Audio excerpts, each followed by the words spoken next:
दर्द। Morning walk से राधिका जी घर लौटी तो बेटा आरव रसोई में कुछ बना रहा था। तू क्या क्या कर रहा है बेटा?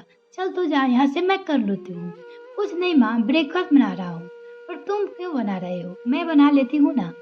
आप जाओ ना मम्मा, अपना अखबार पढ़ो। मैं सबके लिए ब्रेकफास्ट वही लेकर आता हूँ। लेकिन बेटा तुम काम करोगे और मैं बैठी रहूंगी, यह अच्छा लगता है? मम्मी यार, आप भी ना बहुत जिद करने लगती हो। मैंने कहा ना कर लूंगा, तो आप जाओ ना। बेटे ने फिर कहा तो राधिका जी रसोई से बाहर निकल आई। लीजिए मम्मी जी, आपका हिंदी अखबार। वही अंग्रेजी अखबार लेकर बैठी बहू नाभिया ने कहा तो राधिका जी सोफे में बैठे बैठे अखबार पर नजर गड़ा ली। लेकिन अखबार पढ़ने में दिल नहीं लगा। एक बार फिर अखबार से नजर हटाकर रसोई की ओर देखा। बेटा बड़ी तमन्ना से ब्रेकफास्ट बनाने में लगा था। अब एक नजर बगल में बैठी बहू पे डाली। कितना समय बदल गया है, लोगों की सोच कितना बदल गई है। कितनी अच्छी किस्मत है मेरी बहू की। भगवान ऐसी किस्मत सबको दे। यही सोचते हुए मन अनयास की पुराने यादों में खो गई। अपनी पुरानी बातें याद करने लगी। लेकिन बेटा यह तो बहू की ठिठाई है ना। खाना बनाकर रख दिया और जाकर सो गई। किसी ने खाया नहीं खाया कोई फर्क नहीं पड़ता उसे। पता है तुम्हें, सब 12 बजे रात का खाना खाए। मैं और पूनम तुम्हारे पापा आवाज देते रह गए, लेकिन यह अपने कमरे से नहीं निकली। रात देखते देखते जब नहीं निकली तब तुम्हारी बहन पूनम खाना निकाल कर लाई। इतना सुनते ही मेरी घबराहट बढ़ने लगी। हे भगवान, अभी अभी तो काम से आए हैं, भूखे प्यासे हैं, खाना भी नहीं खाने दिया और शिकायत शुरू हो गई। मैं फटाफट चाय बनाकर पति को पकड़ा अपने कमरे में चली गई। मुझे घबराहट इतनी हो रही थी कि ना मैं शांति से बैठ पा रही थी और ना ही एक जगह खड़ी हो पा रही थी।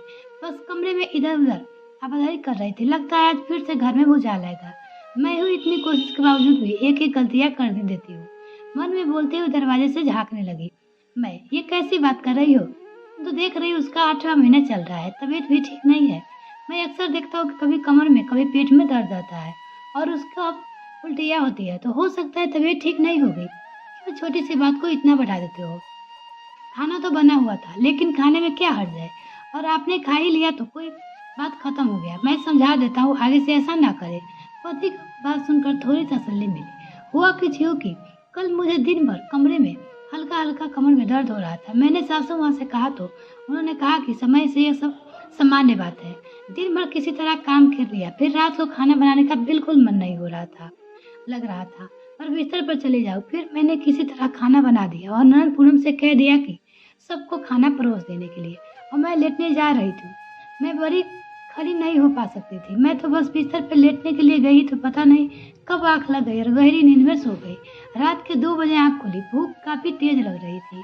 कुछ देर के लिए समझ पाई कि इतनी रात को अचानक मुझे क्यों भूख लगी। मैं बिस्तर से उतरी कि अचानक सब याद आया कि मैं झटके में रसोई में आ गई और देखा सब खाना खाकर सो चुके थे। ओह, किसी ने मुझे जगाया नहीं। रसोई की बत्ती जल रही थी। जूठे बर्तन यहाँ वहाँ बिखरे पड़े थे। मेरे लिए बचा हुआ खाना ऐसे ही पड़ा था। खाने का मन तो नहीं हुआ, लेकिन भूख इतनी लग रही थी कि जैसे तैसे रोटी खा ली। अब दूध निकालने गई तो ये क्या, पूरा दूध जम गया था। दोबारा गर्म नहीं होने की वजह से दूध फट गया। हे भगवान, कम से कम दूध तो गर्म कर देना चाहिए। अब तो कल उसकी खैर नहीं।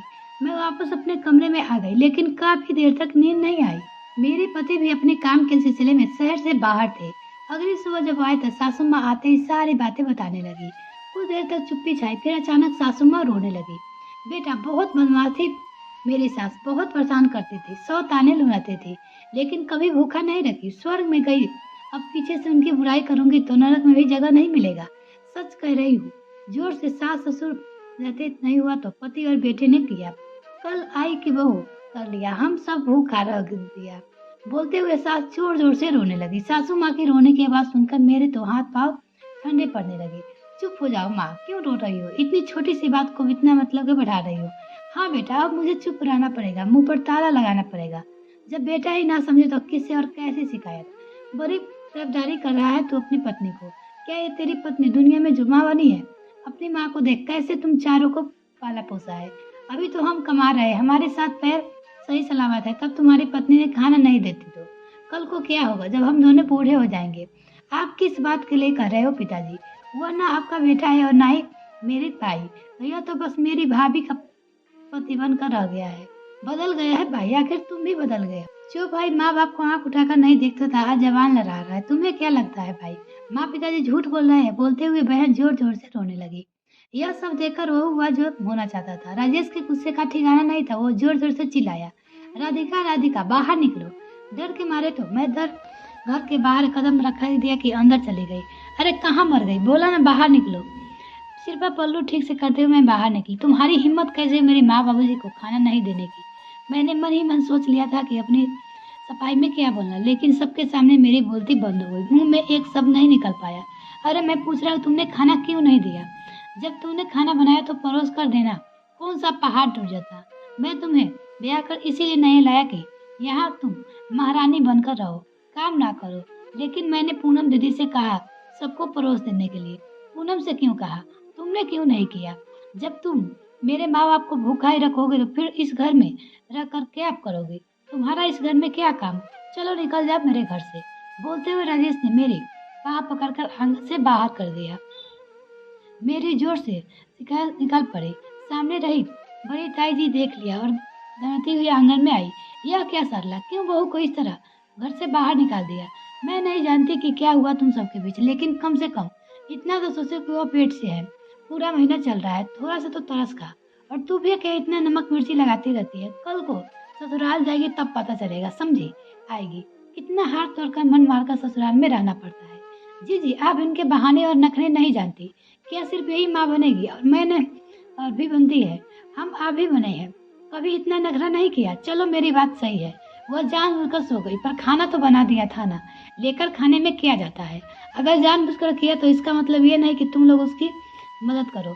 अरे हर 100 दिन में एक दिन किसी का आलस आता है और वो भी इस हालत में है। क्या तू और इस स्थिति को नहीं गुजरे हो? अरे बाकी सबके तो जाने दे, लेकिन तू भी तो ससुराल बस ये 4 बच्चे जने हैं, सास ननद के बीच रही है, कितना सहना पड़ता है। बहू को पता है फिर भी नहीं बदली। हाँ समझ गई ताई जी, आगे से ध्यान रखेंगे, बात न बढ़ जाए। इसलिए राजेश ने बीच में ही बोल दिया। बाकी घर वालों को तो नहीं, पर मेरे पति राजेश जरूर समझ में आ गए। उसी रात उन्होंने मुझसे कहा कि तुम मायके चले जाओ। देखा तो चाहता तो मैं यही रख के तुम्हें पास रखता, लेकिन मेरी आंखों के सामने हमारा बच्चा हो। पर क्या करूं, यह तुम्हारी अच्छे से देखभाल नहीं हो सकती है, तुम्हें आराम नहीं मिल सकती। ऐसा नहीं कि तुम्हारा ख्याल नहीं रखना चाहता, पर माँ गुस्से में आ जाती है, रोने लगती है तो उनके खिलाफ कुछ बोलने की हिम्मत नहीं कर पाता। इसीलिए बोल रहा हूँ कि तुम मायके चले जाओ। हम दोनों की इच्छा नहीं होने के बावजूद भी मायके चली गई। तब मन ही मन बस एक ही ख्याल आ रहा था कि ससुराल में बहू सबके लिए होती है, सबका काम करती है, पर बहू के लिए कोई नहीं होता। मायके में मैंने बेटे आरव को जन्म दिया। आज उसी बेटे आरव की पत्नी माँ बनने वाली है। मुझे जैसे ही पता चला मैं भागकर बेटी बहू के पास आई। जितना हो सकता था उतना अच्छे से ख्याल रखने लगी। फिर भी बहू ने ना सिर्फ एक बार कहा, मुझे मसालों की महक अच्छी नहीं लगती, उल्टी आ जाती है, जी मिचलाने लगता है, तो मुझसे खाना बनाने नहीं होगा। बेटा ने तुरंत कुक रख दिया। मैंने मना किया, मैं कर लूंगी, पर वो नहीं माना। माँ एक दिन की बात नहीं है और आपकी उम्र हो गई है, आपसे इतना काम नहीं होगा, कुक रख दीजिए। और अगले दिन से कुक आई। वो आज छुट्टी पर थी। हमने कुछ कहने के बजाय खुद ही रसोई में चला गया। अच्छा अब समय कितना बदल गया है और लोगों की सोच भी। पहले जैसे सख्त स्वभाव के सास ससुर नहीं रहे, बच्चे भी काफी समझदार हो गए हैं। माँ और पत्नी के बीच कैसे एडजस्ट करना है, तालमेल बिठाना है, अच्छे से समझते हैं। तभी आरव नाश्ते का प्लेट रखते हुए बोला, माँ क्या हुआ? आप गहरी सोच में डूबी है, क्या सोच रही है? मैंने आपको मना किया है फिर भी आप रसोई में चल गए, शायद यही मम्मी को अच्छा नहीं लगा। पत्नी नाबिया ने कहा, क्या हो मम्मी, कहाँ खोई हो? आरव ने फिर से कहा। मैं झटके से वर्तमान में आ गई। कुछ नहीं बेटा, बस पुरानी यादें ताजा हो गई। माँ यादें वही ताजा करिए जो आपको दिल को मन को सुकून दे, वो यादें बिल्कुल ताजा मत कीजिए जो आपको दुख पहुंचाए। फिर भी समय बीत गया, उसे क्या याद करना?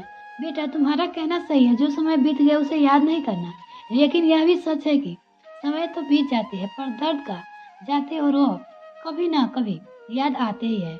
दफन कर दीजिए उस दर्द को, क्योंकि मैं अपनी माँ के चेहरे पर सिर्फ खुशी देखना चाहता हूँ। मेरे घर में माँ और पत्नी दोनों हंसती खेलती मुस्कुराती रहेगी, तभी मैं तरक्की कर पाऊंगा। मेरे घर में बरकत होगी, मैं हंसने लगूं तो खूब तरक्की करेगा बेटा। वैसे एक बात कहूँ ना भैया, तूने मेरे बेटे को अच्छे से ट्रेन कर लिया। मामा क्या भी, मैं तो 2 साल पहले ही आई हूँ, मैं क्या ट्रेन करूँगी? यह तो कुछ भी आपकी बदौलत है, बचपन से ही आपका दिया हुआ संस्कार है। वाह क्या बात है, कहीं तुमने ना भैया। वैसे आजकल तुम भी समझदार हो गई हो। आजकल मैं नहीं, जन्म से ही समझदार हूँ। बोल तीनों हंसते हुए अपना अपना नाश्ता का प्लेट उठा लिया। मिलते हैं फिर नेक्स्ट वीडियो में, तब तक के लिए bye. Thanks for watching this video. तो अगर मेरे चैनल को अभी तक सब्सक्राइब नहीं किया तो प्लीज मेरे चैनल को जल्दी से सब्सक्राइब कीजिए। बाय।